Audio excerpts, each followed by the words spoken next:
یک مطلبی که در این زمان، در این چند روزی که ما و شما شاید از صحنه های تلویزیون ها، از پرده های تلویزیون یا از طریق واتساپ ایمو وسایل دست داشته خود شاید مشاهده کرده باشیم که در کشور همسایه ما تاجیکستان پوشش حجاب و برقه در اونجا منع قرار گرفته.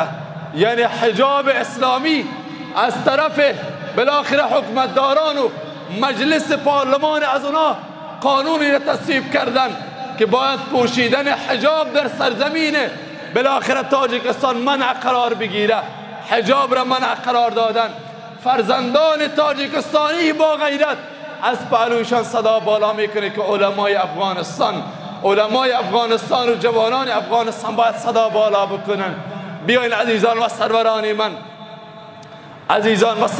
من، از صدر اسلام تا به امروز را دشمنی با اسلام شروع بوده، مخالفت با اسلام شروع بوده، ولیکن یریدون لیطفئوا نور الله بافواههم والله متم نوره ولو کره الکافرون.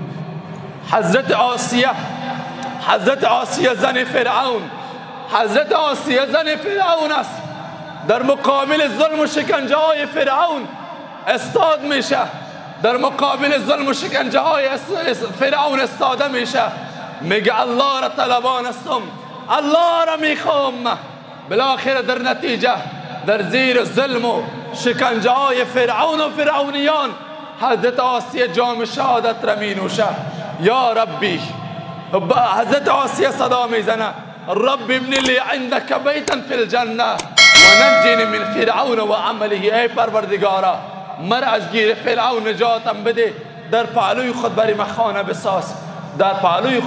خانه بساز. بالاخره حضرت سمیه در زمان صدر اسلام است. نو پیامبر بزرگ اسلام صلی الله علیه و سلم را قبول کرده. زن صدر اسلام از بین پایش دو شق میشه، پاره میشه، اما اسلام را رها نمیکنه.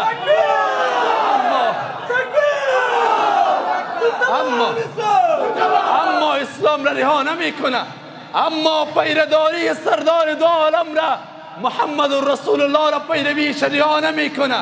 ببین عزیزان و سروران من، حضرت سمیه بدنش پاره میشه، اما پیرداری اسلام را بر دوش داره. حضرت معتصم بالله را زمانی که اسپانیا اشغال میشه، یکی از دختران مسلمان را دشمنان اسلام پیش رویش میگیره، به شمشیر خود را از غلا بیرون میکشه. دشمن اسلام حجاب و عفت زن مسلمان را میدره و از بین میبره. حضرت معتصم بالله را این زن مسلمان از اسپانیا صدا میزنه که وا معتصم، ای معتصم بالله، حجاب ما دریده شد، عفت ما دریده شد، حیای ما دریده شد، چرا به صدای ما جواب نمیتی؟ حضرت معتصم بالله از اونجا حرکت میکنه، از سرزمین های اسلامی جیش و لشکری خود را آماده میکنه و حرکت میکنه. میاد خواهر مسلمان را پیدا میکنه.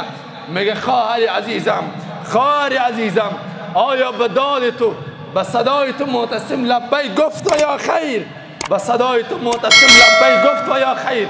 میگه بله خیر. ببینی از عفت زن مسلمان دفاع کرده میشه، از ناموس مسلمان دفاع کرده میشه. عزیزان و سروران من، ولیکن در کشور همسایه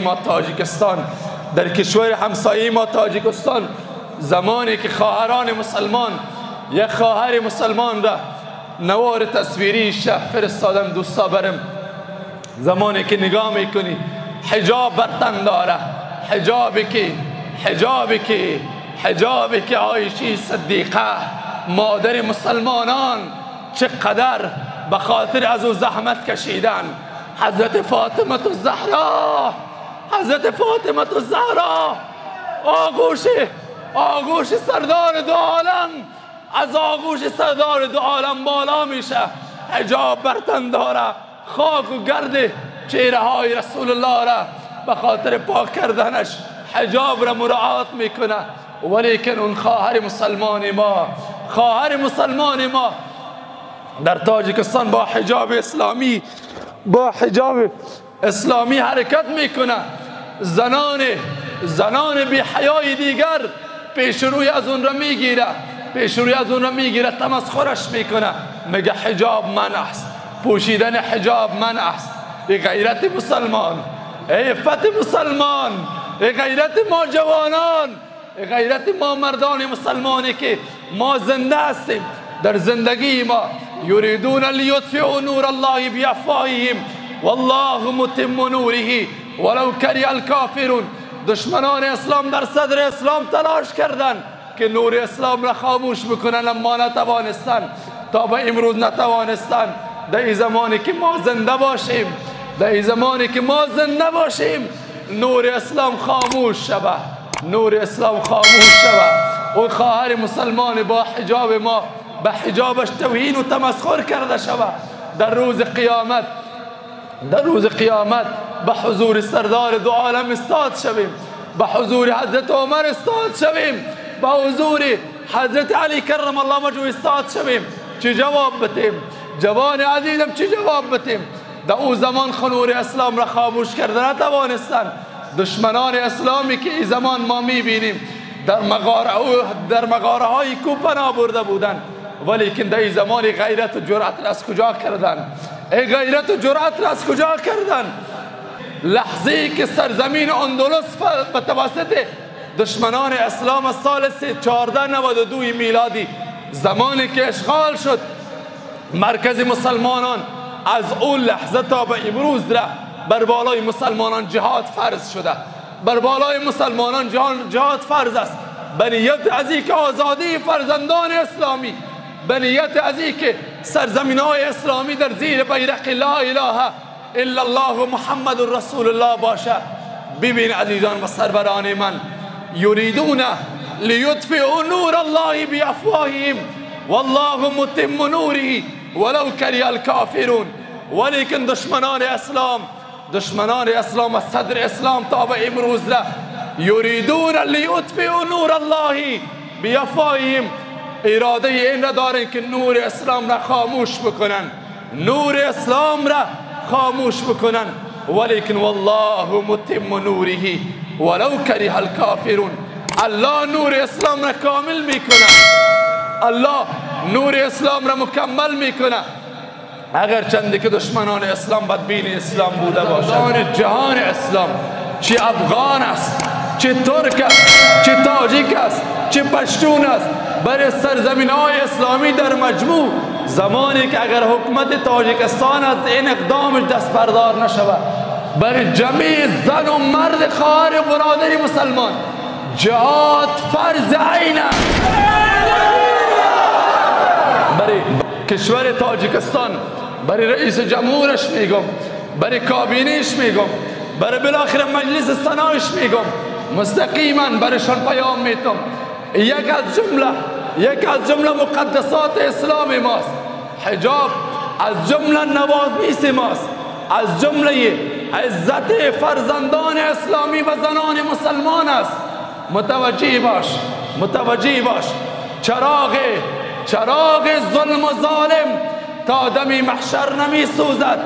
اگر سوزد شبی، والله شبی دیگر نمی سوزد.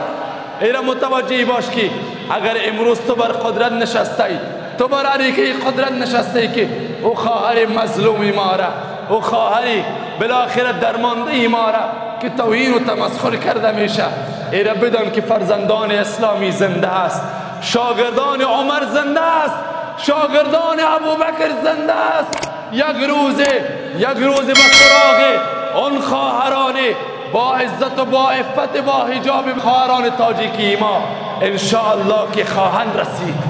یک روزی به سراغ اون خواهران و مادران با عفت ما خواهند رسید.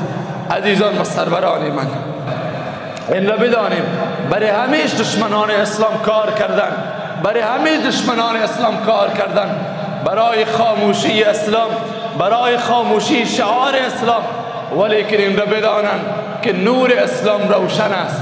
هر وقتی که زمانی که هر کسی که به این نور اسلام دست درازی کرده ریشش سوخته و زندگیش تباه شده و خودش خاموش شده.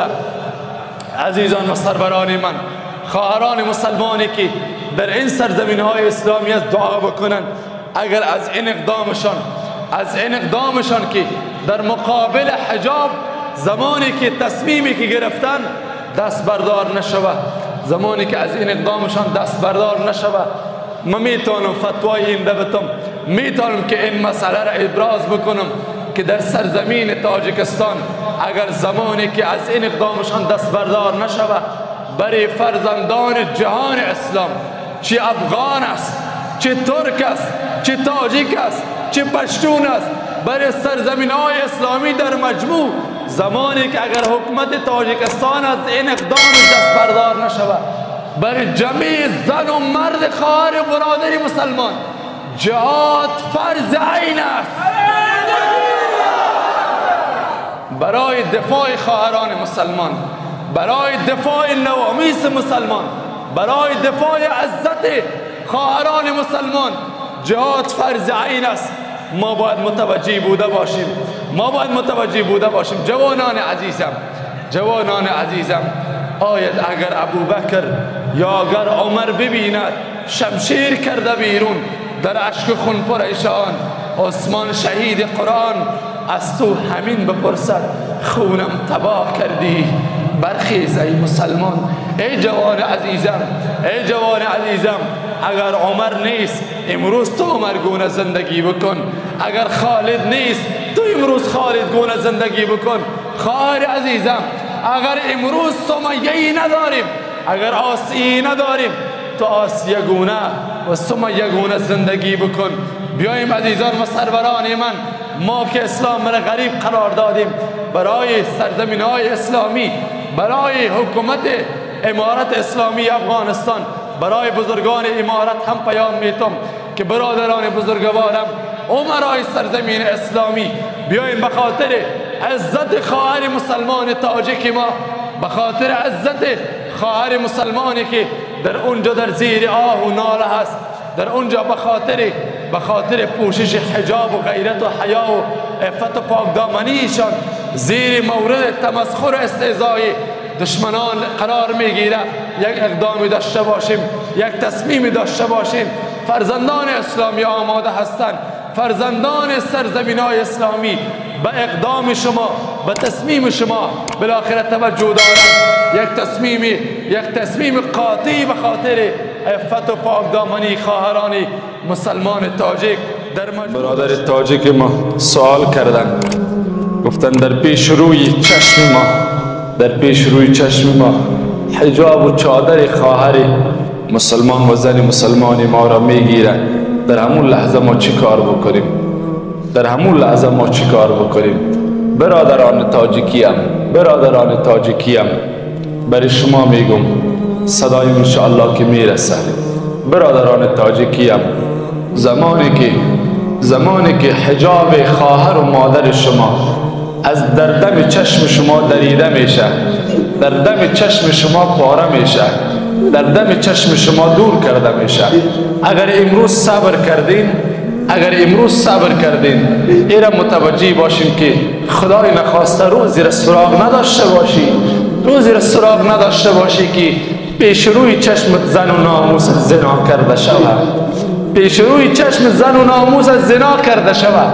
غیرت در کار است، جان دادن در کار است، سر دادن در کار است، بالاخره شمشیر بیرون کردن در کار است، از خواهر و مادر و ناموس دفاع کردن در کار است. از مادرت دفاع کن، از خواهرت دفاع کن، وگرچند که به قیمت جان و مالت هم اگر بوده باشه. این پیام و جواب سوال تو هست. و خواهر مسلمان ما سوال کردن، خواهر مسلمان ما از تاجیکستان میگه در عوض در مقابل پوشش حجاب تصویب قوه مقننه است که کسی که زن مسلمانی که در تاجیکستان پوشش حجاب میکنه برقه و روسری میکنه، در عوضش باید مقدار پولی را پرداخت بکنه ماهانه. سرزمین اسلامی، مسلمان زنده، جوان مسلمان زنده، پدران مسلمان زنده، مادران با غیرت مسلمان زنده. ولیکن او خواهر مسلمان ما در آمریکا نه، در آلمان، در آمریکا، در جرمنی خواهر مسلمان ما با حجاب میگرده اما پول را پرداخت نمیکنه. کدام غیرت مسلمانی است؟ کدام غیرت مسلمانی است که در عوض حجاب میگه او خواهر مسلمان ما میگه در عوض حجابی که ما میکنیم پول باید پرداخت بکنیم. توان پرداخت پول را نداریم چی کار بکنیم؟ توان پرداختی پول را نداریم چی کار بکنیم؟ ای برادران و خواهران من، برادران و خواهران من و خواهران و برادران تاجیکی، ببینین دعا بکنین به پروردگار عالمیان، دعا بکنین. اول راهش دعا هست. دعا بکنین که پروردگار برای برادران و خواهران تاجیکی ما، کسانی که البته تعداد کثیرشان الحمدلله با غیرت هستند، اگر اونهایش که غیرت ندارن الله غیرت نصیب بفرماید، دعا بکنین. همون لحظه ای که حجابت دریده میشه، همون لحظه ای که حجابت از سرت دور میشه، یک دست بالا بکو به طرف پروردگار. نخواد پروردگار ما ظالم رو به این اندازه وقت بده، نخواد پروردگار ما ظالم و انسان متمرد را به این اندازه وقت بده. گفتم چراغ ظلم و ظالم تا دم محشر نمی سوزه، اگر سوزد شبی والله شبی دیگر نمی سوزه. عزیزان و سروران من، اگر باز دیدین که نشد، برای زن و مرد، خواهر و برادر تاجیکی و به خاطر دفاع از حجابشان، به خاطر پاسداری از حریم حجاب و زنانشان و دخترانشان جهاد برای دفع ظلم دشمنان اسلام البته فرض عین است و فرض عین می باشد.